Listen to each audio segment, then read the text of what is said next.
What are the biggest challenges facing Canadians today? Biggest challenge, I think, is just the economy and just trying to make ends meet.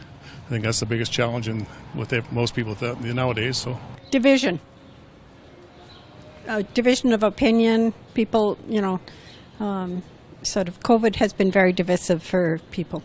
Probably just the change of everything, the change of economics and culture and just all that, the change of everything. Everything's changing so fast, technology.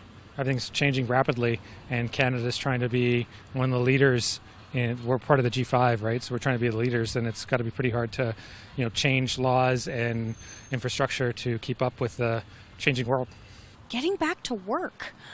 I just started my first day after not working for 2 years, and there's anxiety and all kinds of stuff going on. So yeah, I think that's the biggest thing, trying to shift from working from home to going out to the job site again and getting back into it.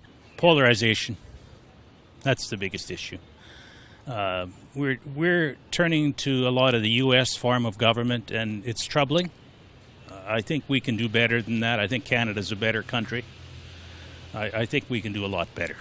I'd say like grocery, gas prices, things like that. But unfortunately, if you're uneducated, getting an education is like the most important thing to be beating inflation.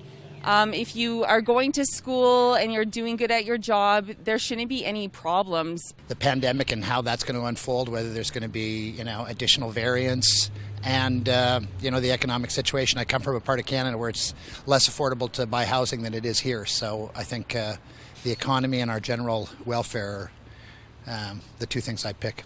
I think the biggest challenge is the inflation right now, and all of the prices are going up, even not to mention the gas and the food, and that's what's really concerning, and it's just going to continue. And but it's most what my heart goes out to is people that makes less, and those are the ones that really struggles.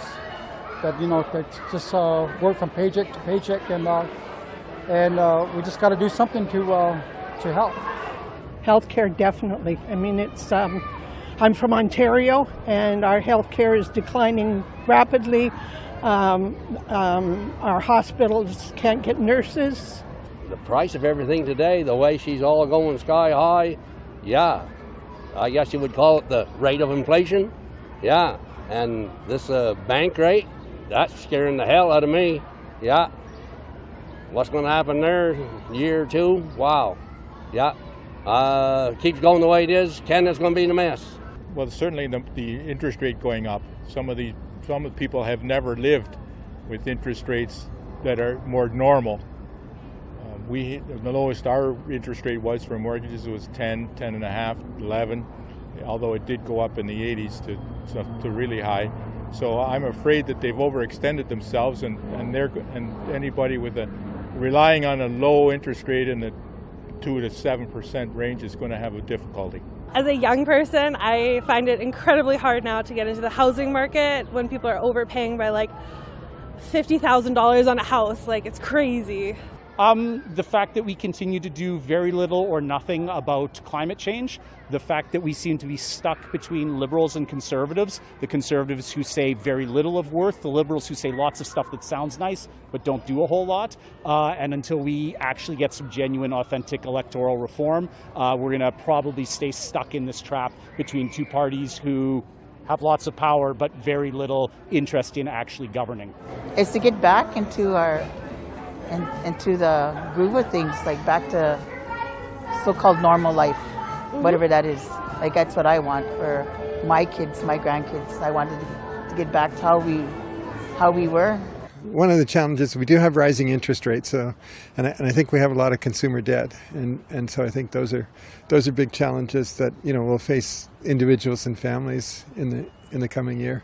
You have to keep your doctors happy, your doctors and nurses, and give them what they need. There's certain parts of the country where there's not enough doctors. They don't feel appreciated. They're overworked. Nurses, too. I used to be a nurse, so And we're an aging society. I'm in the demographic that's aging, and I haven't had to use the healthcare system yet, but God willing, when I do need it, I hope that it's there for me. I'd say mostly workers shortage. I think that's the thing that no one escapes. Like every business has struggled with finding employees and workers, and I think that would be like the main concern on my perspective. Yeah. I can't speak for all ages, but at least my age group is just finding a passion and that allows you to live off of your passion. You know, make a living. I think there's a lot of jobs out there and a lot of pressure to go to university, and it's just hard to find something that you truly love doing every day and making a living off of it. So, income not matching what's got to go out, probably with prices going up, food prices going up, rent going up, housing market going up, and income's not. And actually, from what I understand, the lack of jobs possibly, or acceptable jobs as well. I think the biggest challenges facing Canadians today are basically inflation and the cost of living.